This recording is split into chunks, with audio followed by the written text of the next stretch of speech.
Hola, mi nombre es Sein Camacho Martínez. Como parte de la materia Fundamentos de la Educación Especial,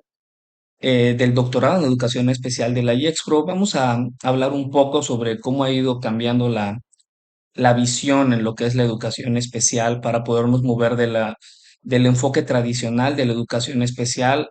hacia el camino de la inclusión escolar como tal. Para ello vamos a comenzar hablando sobre cómo ha sido el panorama un poco en México desde mi perspectiva. Considero que la educación especial en nuestro país, pues en muchas ocasiones riñe con los estándares que el mismo sistema educativo nacional nos marca, dado que debemos de trabajar para buscar alcanzar los resultados esperados en pruebas internacionales, como puede ser la prueba TALIS, la prueba PISA, y que en muchas ocasiones también se aplicaban pruebas a nivel nacional, como la prueba enlace en muchas ocasiones. En estas pruebas, obviamente, los resultados no están considerando que existen chicos con capacidades distintas a los demás, que tienen contextos distintos, tanto a nivel familiar, a nivel socioeconómico, a nivel de salud. Y esto nos debería de llevar a preguntarnos si la educación que nosotros estamos brindando se lleva a cabo de la misma manera en nuestro país o no, porque no podemos obviar la situación social de nuestro país en la cual obviamente tenemos chicos y escuelas que no poseen con las características adecuadas para brindar una educación que permita a los jóvenes potenciar y alcanzar el desarrollo óptimo de sus características. Y esto nos debería de llevar a cuestionarnos respecto a si la manera en la cual hemos visto esta atención, esta educación especial, es de una manera u otra. En muchas ocasiones hemos tenido la visión de la educación especial desde un enfoque de la pedagogía curativa, de la pedagogía terapéutica, de la pedagogía correctiva, hasta que fuimos llegando a la cuestión de la educación especial. Sin embargo, en esta cuestión curativa, en este enfoque terapéutico o correctivo, normalmente hacíamos hincapié en todas aquellas características o deficiencias físicas o cognitivas que tenían las personas y no nos poníamos a pensar en todas aquellas potencialidades que el individuo posee, que los niños, que los adolescentes o un adulto posee para poder alcanzar un desarrollo óptimo en el cual puedan pues desenvolverse de manera adecuada en la sociedad en cualquiera de sus ámbitos. Considero que ese es el principal reto para poder hablar de una educación inclusiva en la cual nosotros logremos llegar a tocar distintos aspectos en el desarrollo de nuestros estudiantes, de los niños, niñas, los adolescentes que tenemos en las aulas,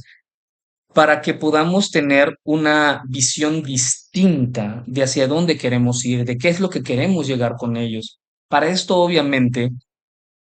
tendríamos que partir de lo que es la tríada educativa, en la cual el trabajo del docente, de los padres de familia y obviamente del estudiante nos permite un trabajo distinto. Vamos a pensar en una visión holística, en una visión global, en la cual el trabajo conjunto de estos tres factores diferentes de la educación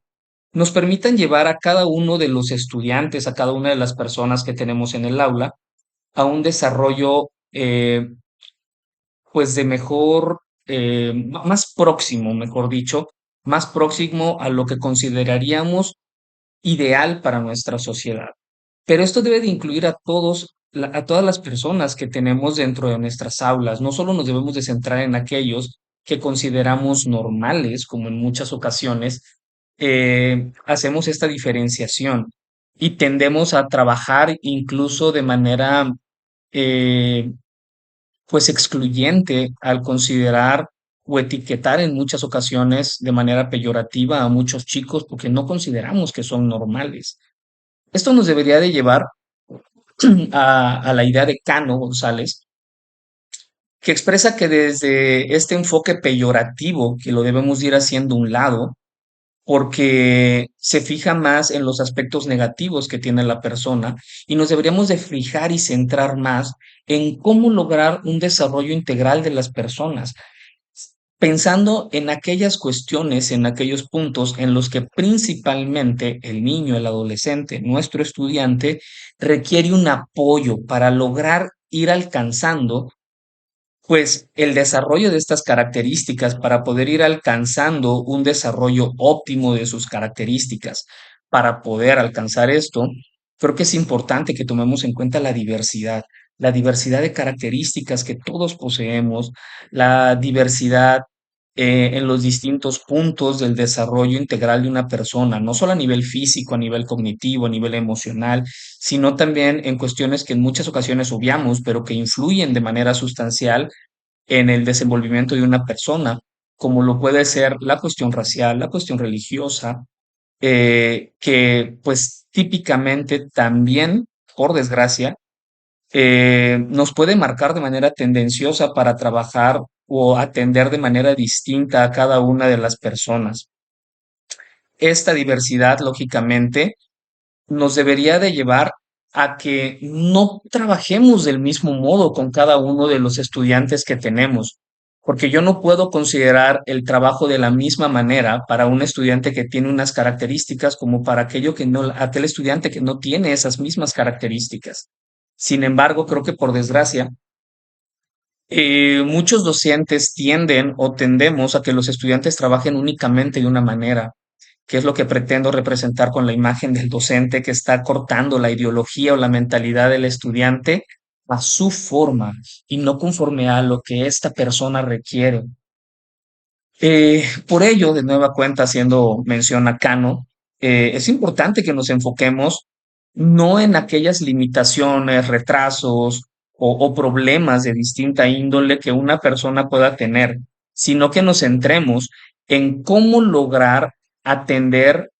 de mejor manera y brindar los apoyos que esta persona requiera para que logremos los objetivos educativos que sean acordes a la edad biológica que presenta, al nivel educativo en el cual se encuentra, conforme a sus características, no únicamente ir llevando al estudiante de una forma lineal, sino que llevemos el trabajo con nuestros chicos de una manera diversa. Diversa no solo como sus características, sino también de una forma que podamos mantenerlos interesados en el trabajo que vamos a ir realizando con ellos. Esta situación la menciona también Cano, haciendo referencia a Illán Romeo y Arnay Sánchez, en el hecho de que, pues en muchas ocasiones no consideramos que la educación especial atienda a las personas bueno, a todas las personas, mejor dicho, porque en muchas ocasiones nos hemos fijado únicamente en que la educación especial trabaja con aquellas personas que tienen una deficiencia, una discapacidad o una inadaptación social en muchas ocasiones, y nos olvidamos que también debemos de considerar a aquellas personas, a aquellos niños que poseen pues una característica más desarrollada, como son aquellas personas que poseen una dotación de cualquier tipo, sea cognitiva, sea física, sea artística. Y para que podamos lograr el objetivo de lo que nos plantea aquí Jan Romeo y Arnay Sánchez en el hecho de poder incluir a más personas en este enfoque de la educación especial, creo que es importante que podamos diferenciar el modelo de escuela que pretendemos tener, ¿sí? Cuando hablamos de integración, de una escuela incluyente, tenemos que considerar que no trabajamos de la misma manera en una educación o en un modelo de escuela tradicional en el cual buscamos un trabajo en muchas ocasiones más mecánico, ¿no? Entonces, en esta integración escolar, lo que nosotros debemos de buscar es, uno, favorecer el desarrollo de nuestros estudiantes, como se menciona aquí, en esta concepción de escuela, en cuanto a la ideología de lo que debe de ser la escuela, pero en cuanto al modelo educativo, debemos de pensar que nuestras escuelas, que nuestras aulas deben de ser abiertas a la pluralidad y a la diversidad de las personas, ¿sí? Esto obviamente nos va a llevar a considerar y a tener claro que, pues lógicamente, todo niño, toda persona es educable, que el fin de la educación, pues es de que todos consigan alcanzar el máximo potencial que cada uno posea, que no tenemos que fijarnos pues en las deficiencias que tiene cada uno de los individuos, sino cambiar un poco el esquema y pensar en el desarrollo de estas potencialidades, en estas características que los hacen distintos y que siempre lógicamente busquemos brindar respuestas a las necesidades de cada uno de los estudiantes dentro del marco escolar en el cual estamos trabajando. Para ello se requiere un trabajo integral, no únicamente de un solo docente, sino trabajar, como había mencionado anteriormente, con esta tríada educativa, ¿no? Eh, Trabajar con los chicos, con nuestros niños, con nuestros adolescentes, de forma integral, de forma conjunta, entre docentes, el colegiado docente de una escuela, con los padres de familia. Si nosotros logramos conjuntar estos tres puntos, lógicamente vamos a tener un mayor impacto en nuestros estudiantes y en el desarrollo de estas cuestiones educativas y en el logro de los pues de lo que consideramos óptimo para el desarrollo de los estudiantes. Y tenemos que pensar en esta dicotomía que tenemos entre la escuela tradicional y una escuela moderna, en la cual pues la atención es distinta. En la escuela tradicional, como la imagen que habíamos considerado de la docente que iba cortando la ideología o la mentalidad, el surgimiento de ideas de los estudiantes a su forma, pues tenemos una acción que va a homogenizar a los estudiantes. Tratamos todos con el mismo baramen, les ponemos la misma regla para poder analizarlos y valorarlos y realizar las evaluaciones respecto a los logros educativos, lo cual deja fuera en muchas ocasiones pues la diversidad de nuestros estudiantes y lógicamente los termina limitando, porque no podemos tratar y atender de la misma manera a cada uno de los jóvenes. Sin embargo, en una visión y en un trabajo integral verdaderamente, pues tenemos que pensar en la diferenciación en el proceso educativo. No vamos a trabajar todo el tiempo de la misma manera. No vamos a trabajar de manera global, eh, sin hacer énfasis o poner más atención en aquellos chicos que requieren momentos distintos, tiempos distintos y que requieren estrategias y herramientas diferentes. ¿Por qué? Porque dentro de esta diversidad, pues tenemos un cúmulo de características distintos que iremos hablando, porque no vamos a hablar únicamente de estas necesidades educativas que los estudiantes tienen y que pensemos que únicamente sean estas necesidades de una forma en la cual la vinculemos directamente con deficiencias, sino que estas necesidades que nuestros estudiantes tienen, pueden ser de distintas maneras. Vamos a tener necesidades específicas que requieren de un apoyo. Típicamente hablamos de las necesidades educativas especiales, las NES, en las cuales pueden presentarse de distinta manera en distintos ámbitos, pero también necesitan apoyo aquellos alumnos con altas capacidades, como se había mencionado en la definición de Kano, y también en una cuestión de distinta, de distinta índole. No solo vamos a pensar en una cuestión física, en una cuestión motriz, en una cuestión neta o puramente cognitiva, que es en donde típicamente nos enfocamos, sino también en cuanto al contexto en el cual nuestros estudiantes se encuentran. Porque si se encuentran en vulnerabilidad, al pertenecer a un grupo vulnerable como grupos indígenas, al ser niñas, no las atendemos de la misma manera. Al ser un grupo minoritario como las personas migrantes, pues en muchas ocasiones necesitan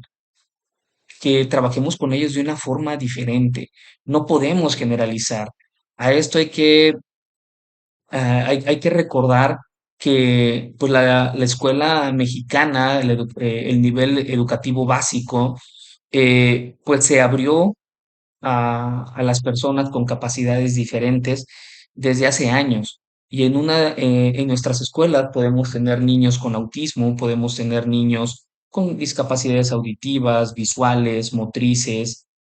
eh, que vuelve muchísimo más compleja la situación y la realidad de nuestra aula. A esto hay que sumar, obviamente, que si nuestros estudiantes están pasando por un proceso emocional complejo, complicado, por cuestiones pues, de índole familiar, netamente, en el cual están viviendo una separación de los padres, en el cual en muchas ocasiones, por problemas de violencia, también pueden tener cierto retraso en su desarrollo, por una cuestión a nivel emocional, no una cuestión netamente biológica, pues esto va a hacer que nuestros estudiantes requieran un trabajo distinto, que no trabajemos con ellos de la misma manera, porque pues van a requerir una cuestión distinta cada uno de ellos, ¿sí? En este sentido, pues tenemos que tener presente, por ejemplo, que vamos a hablar que en el informe Warnock de 1978, eh, Cano nos hace mención a este informe y nos dice que las discapacidades, bueno, perdón, que las necesidades especiales que nuestros estudiantes pueden tener pueden ser de distinta índole de acuerdo al informe Warnock. Estas pueden ser específicas, pueden ser ligeras, pueden ser moderadas o bien pueden ser severas. Cuando estas necesidades especiales, estas NES, son ligeras o son específicas, pues podemos trabajarlas de una manera más sencilla, por así decirlo, en el aula, ya que podemos trabajar el currículum de una manera normal. No necesitamos hacer modificaciones sustanciales al trabajo que se va a realizar. Sin embargo, cuando la necesidad educativa es moderada, ya tenemos que adaptar el currículum de acuerdo a las necesidades que se estén presentando con este chico, con esta chica. Los niños, niñas, los adolescentes que presentan estas necesidades moderadas, pues deben de tener un currículo adaptado en el cual nosotros tenemos que trabajar de manera individualizada, pero integrándolos de una manera común, por así decirlo, con el trabajo de los demás estudiantes. En contraparte, cuando estas necesidades educativas pues son severas, lógicamente el trabajo con los estudiantes va a ser diferente. ¿Por qué? Pues porque tenemos que utilizar métodos y recursos diversificados, tenemos que trabajar de una forma obviamente individualizada, pero utilizando distintas cosas que nos lleven a un trabajo distinto. De esta manera también podemos hablar que estas necesidades educativas especiales pues van a ser, pueden ser transitorias o pueden ser permanentes. Estas transitorias pueden atender,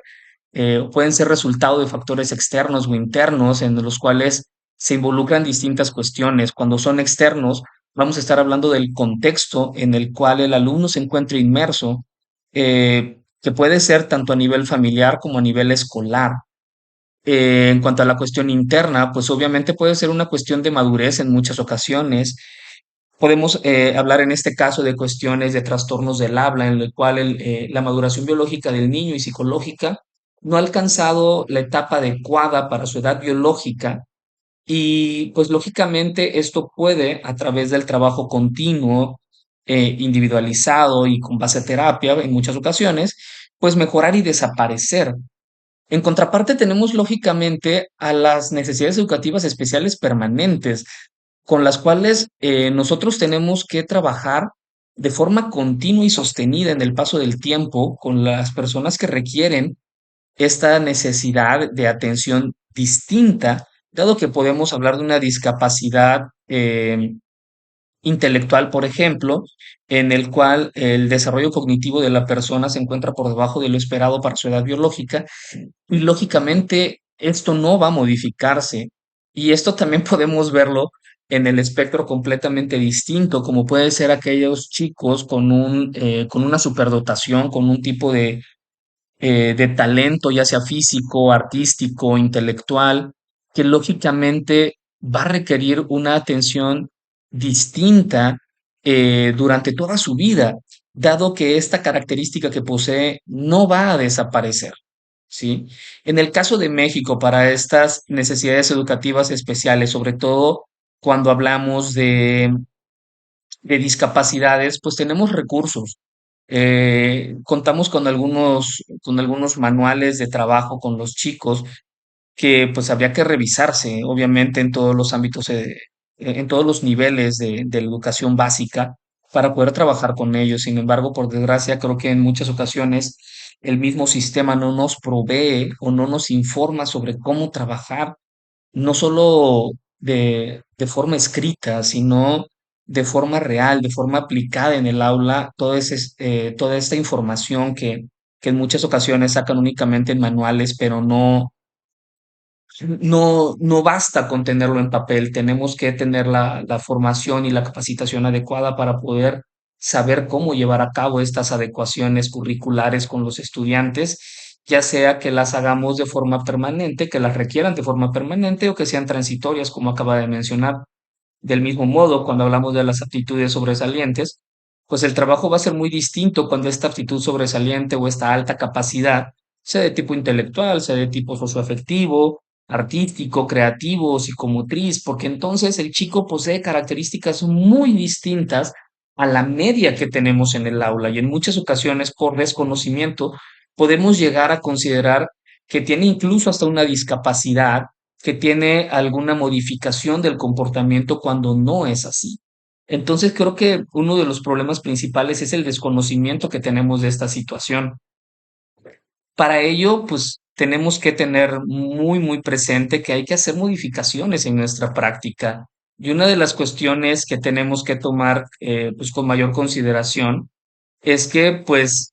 de acuerdo a Torres González, la educación especial es sumamente compleja de trabajar en el sentido de que el ámbito de trabajo en el cual se encuentra centrada la educación especial, pues se encuentra en constante cambio. El objeto de estudio se modifica, va cambiando con el paso del tiempo y esto implica que tengamos que irnos adaptando y tengamos que irnos pues actualizando y haciendo las modificaciones que necesitemos hacer para poder trabajar desde distintas visiones y perspectivas el trabajo que se debe de hacer con los estudiantes. Es por ello que el trabajo colegiado, el trabajo colectivo, obviamente realizado de una manera pues sistematizada, de una manera bien pensada, pues nos lleve y planeada, obviamente, pues nos lleve a un mejor trabajo, a un trabajo que nos permita brindar de mejores oportunidades a los estudiantes. De esta manera, una de las cosas que considero importantes es que tengamos un diálogo continuo entre la escuela y los padres de familia para poder abordar de distintas maneras lo que cada uno de los chicos necesita, pero también para que podamos comprender el contexto en el cual se encuentran inmersos y la manera en la cual los padres de familia están trabajando con ellos y podamos tener un trabajo en sincronía, un trabajo en comunión con el cual trabajar de mejor manera con nuestros estudiantes. Del mismo modo, es sumamente importante que la atención del docente sea próxima, que te puedas acercar a este estudiante que presenta una característica distinta, que se salga de la media, ya sea permanente o transitoria, para que podamos ver de una manera más personal la visión del chico, la visión del niño, la visión de la niña, del adolescente con el cual estemos trabajando. Porque en muchas ocasiones consideramos que al solamente hacer una modificación en la metodología, ya estamos trabajando de manera incluyente con él y en muchas ocasiones nos olvidamos de este contexto, ya que no hemos hablado con los padres, ya que no nos hemos aproximado verdaderamente al alumno para poder hablar de qué requiere, de cómo se siente, de cómo puede ver él su situación. Y creo que eso es sumamente importante. Y por desgracia, en muchas ocasiones esto nos lleva a que nos olvidemos que existen barreras para el aprendizaje y la participación, las que comúnmente conocemos como BAP, que pueden ser de distinta índole, existen distintas clasificaciones. Aquí pues presento algunas que encontré en la web, pero pues de acuerdo a la UNESCO podemos clasificarlas como políticas, culturales, didácticas. Cheita menciona que el contexto escolar obviamente influye en sobremedida, podemos hablar también del contexto familiar, del contexto local, y nos podríamos ir en cuestiones organizativas, metodológicas, sociales, incluso físicas en cuanto a la estructura de una institución educativa, con las cuales si no trabajamos, si no identificamos en primera instancia estas VAPs, si no trabajamos sobre ellas, pues no podemos brindar verdaderamente una atención incluyente a nuestros estudiantes, porque de una u otra manera vamos a terminar segregándolos o excluyéndolos del proceso educativo que ellos requieren, dado que no les estamos brindando la atención necesaria conforme a las especificidades que tenga cada uno de atención. Esto que puede ser de distinta índole, insisto, no solamente a nivel cognitivo o emocional, o económico, o de cualquier otro aspecto. Tenemos que poder tener un panorama cada vez más amplio para poder lograr mejoras en cómo trabajar con ellos. Para lograr esta mejora, obviamente, en lo personal considero que uno de los aspectos más importantes y que también los menciona Torres es la formación y capacitación docente, que aunque existan ciertas instancias, pues no se nos brinda la formación pertinente a los docentes. Muchos en algunos ámbitos, sobre todo en el nivel de secundaria, muchos de los docentes no tienen una formación docente como tal, cuentan con una formación universitaria distinta, una ingeniería, una licenciatura no enfocada a la educación, porque se poseen los conocimientos a nivel conceptual específicos para cada una de de las asignaturas, pero no se cuenta con este trasfondo o bagaje didáctico y pedagógico, y en muchas ocasiones, aunque esto se obtenga, no se cuenta con las cuestiones específicas para poder trabajar en el ámbito de la educación especial. Lógicamente, si nosotros nos formamos y nos capacitamos a nivel individual y a nivel colectivo en las cuestiones referentes a la educación especial, a esta atención diversificada que nosotros deberíamos de dar, pues vamos a poder establecer una metodología de toma de decisiones que estén sustentadas en las características específicas de cada uno de los estudiantes y que estas decisiones se tomen de manera colectiva para que entonces, desde una visión holística verdaderamente, podamos realizar un trabajo integral con los estudiantes y los atendamos de manera adecuada, podamos brindarles de aquellas cuestiones que ellos requieren verdaderamente para poder desarrollar y potenciar sus características, porque si no, entonces caeremos de una u otra manera y tarde o temprano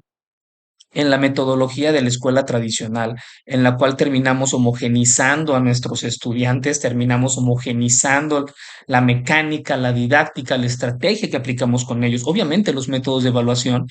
y que lógicamente no vamos a poder desarrollar a nuestros alumnos de manera adecuada. Con esto, pues Torres menciona que esta ideología nueva del modelo educativo centrada en las necesidades educativas, que obviamente se opone al modelo tradicional homogenizador que estaba yo mencionando, pues va a hacer énfasis en una evaluación psicopedagógica y pues que vaya permitiendo el desarrollo de las competencias curriculares que se están manejando y que pues en el ámbito de la educación especial es necesario que todos los docentes tengamos el compromiso y asumamos la responsabilidad de poder diseñar distintas formas de resistencia al trabajo tradicional que hemos tenido durante años, durante distintas épocas, incluso aún cambiando los enfoques didácticos y pedagógicos con los cuales se lleva a cabo la educación, para que entonces podamos tener unas condiciones pues más aceptables para nuestros alumnos, podamos lograr un mundo en el que se apoye y se busque el desarrollo óptimo del potencial de nuestros estudiantes, no solo en la escuela, sino para la vida, para que de manera posterior ellos puedan desarrollarse de mejor manera, lógicamente, en la sociedad. ¿Cómo podríamos lograr esto? Pues bueno, de manera personal, considero que la base para poder ir logrando esto es identificar todas estas cuestiones en el trabajo de los consejos técnicos escolares, en los CETES, porque ahí es cuando en muchas ocasiones debemos de dialogar sobre los casos específicos de estudiantes que nosotros logramos identificar en el día a día que tienen alguna necesidad, ¿sí? Esta necesidad educativa de apoyo eh, que nosotros pues en muchas ocasiones lo dejamos en el discurso y no logramos aterrizar verdaderamente en un trabajo interdisciplinar en el cual todos los docentes eh, pues rodeemos a nuestro estudiante de un ambiente óptimo en el cual ya no se sienta distinto o bien no se sienta distinto en el sentido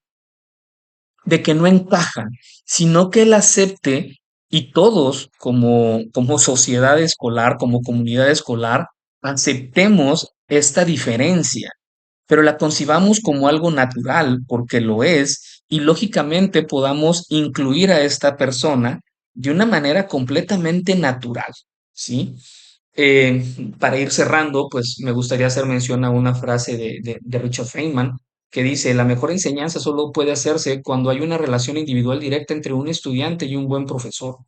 Una situación en la que el estudiante discute las ideas, piensa sobre las cosas, habla sobre las cosas. Es imposible aprender mucho asistiendo simplemente a una lección o incluso haciendo simplemente los problemas que se proponen. Creo que con esta frase tan dura, cruda, pero al mismo tiempo verdadera de Richard Feynman, pone en descubierto lo que es la escuela tradicional y lo que venimos necesitando desde hace muchas generaciones. Y aunque en el discurso a nivel educativo se esté planteando, pues no ha logrado aterrizarse en las escuelas, no ha logrado aterrizarse en las aulas, porque lógicamente no está aterrizando en la sociedad. El docente no ha logrado concretar todos estos conocimientos, no ha logrado pues, ni siquiera comprenderlos en muchas ocasiones. Las familias de los niños, de las niñas, pues tampoco lo tienen claro y en muchas ocasiones esperan que trabajemos únicamente con ellos para que estén ocupados. Y por desgracia, en muchas ocasiones creo que se tiende a que los padres de familia vean a la escuela como una guardería únicamente en la cual vamos a ver qué se hace con su hijo porque tiene una característica distinta, ¿no? Bueno, para ir cerrando, voy a dar mis conclusiones personales y como cierre de estas lecturas, pues considero lo siguiente. El primer punto es que el rol de los docentes es sumamente importante que se realice en colaboración con los padres de familia para que entonces podamos dar una atención adecuada y diversificada pues a nuestros niños, niñas, a nuestros adolescentes y que podamos lógicamente trabajar de mejor manera con ellos. Eso me lleva también al siguiente punto, que es que en distintos momentos de la vida, todo niño, toda niña, todo adolescente en su desarrollo hacia una vida adulta va a requerir una atención diferenciada, ya sea que esté presentando una necesidad educativa especial por alguna deficiencia o por alguna sobredotación, o bien porque existe alguna barrera para el aprendizaje y la participación de distinta índole, que puede ser simple y sencillamente una cuestión socioemocional por la cual el chico, chica, esté viviendo, esté atravesando debido a problemas en casa, que en muchas ocasiones, o por una enfermedad, que en muchas ocasiones nos olvidamos de esto. Y esta cuestión puede ser transitorio, puede ser permanente, pero nosotros tenemos que tener claro que cada uno de nuestros estudiantes requiere una atención diversificada. Lógicamente, esto se convierte en un punto sumamente complejo de trabajar porque en la mayoría de las ocasiones las aulas son grupos grandes. Los grupos con los que trabajamos tenemos muchos estudiantes en el aula. Como tercer punto de conclusión, quiero mencionar que deberíamos de cambiar de manera sustancial lo que es la estigmatización social que tenemos a la diversidad, que verdaderamente cambiemos el rechazo social que en muchas ocasiones existe para las personas que son distintas a nosotros y que pues esto debería desaparecer para que entonces las dinámicas sociales, educativas y de índole familiar pues sean mejores, podamos mejorar verdaderamente las dinámicas que existen en nuestra sociedad para que entonces podamos verdaderamente brindar una mejor atención a nuestros estudiantes. Y lógicamente, pues nuestra sociedad cambie de manera sustancial y que sea algo que pueda presentarse como algo simple y sencillamente común, como algo natural. Lo cual me lleva al siguiente punto, que debemos normalizar la diversidad. Considero que esto es de vital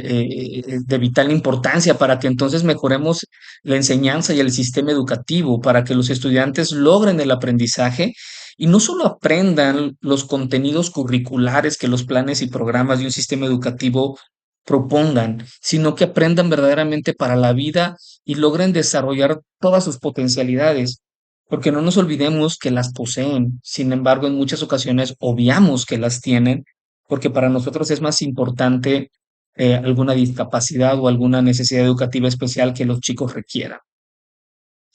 Como penúltimo punto, voy a mencionar que la tarea docente, pues lógicamente, como ya mencioné, requiere de una formación adecuada y que no solo requerimos de esto, sino también una actualización constante y pertinente y permanente que nos lleve a que los docentes tengamos pues las herramientas necesarias para poder trabajar en el aula con las distintas características que nuestros alumnos tengan. Sin embargo, esto no se tiene. y en muchas ocasiones, pues el sistema educativo nacional no nos provee de ello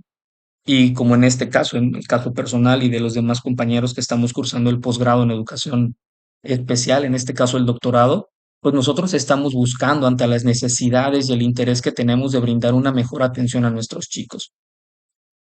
Con esto y como cierre, pues pretendo alcanzar con el desarrollo de esta formación pues diversificar las estrategias, creo que es la base. Si nosotros logramos diversificar las estrategias didácticas que aplicamos en el aula con nuestros estudiantes, pues lógicamente considero que con el paso del tiempo y en algún momento vamos a lograr verdaderamente tener una atención incluyente con nuestros niños, niñas, los adolescentes y, ¿por qué no?, con estos futuros adultos que van a formar parte de una sociedad activa y productiva. Si lo logramos, entonces verdaderamente la educación estará cumpliendo con su cometido social, que es el de transformar las dinámicas sociales y hacer que pues todo se desarrolle de una forma armónica y adecuada conforme a los estándares sociales que tenemos de lo que es éticamente correcto en nuestra sociedad. Pues bueno, para finalizar, pues esto forma parte de las fuentes consultadas, de lo que se trabajó, la lectura realizada de Cano González, la lectura realizada también de Torres, y por ahí pongo algunas de las fuentes mencionadas en una de las infografías respecto a las necesidades educativas especiales y a las VAPS. Y pues bueno, espero que con este video, con esta narrativa, pues quede clara mi postura respecto a lo que considero que es pertinente, necesario y urgente trabajar en cuanto al cambio de visión que debemos de tener respecto a la educación ambiental. Muchas gracias.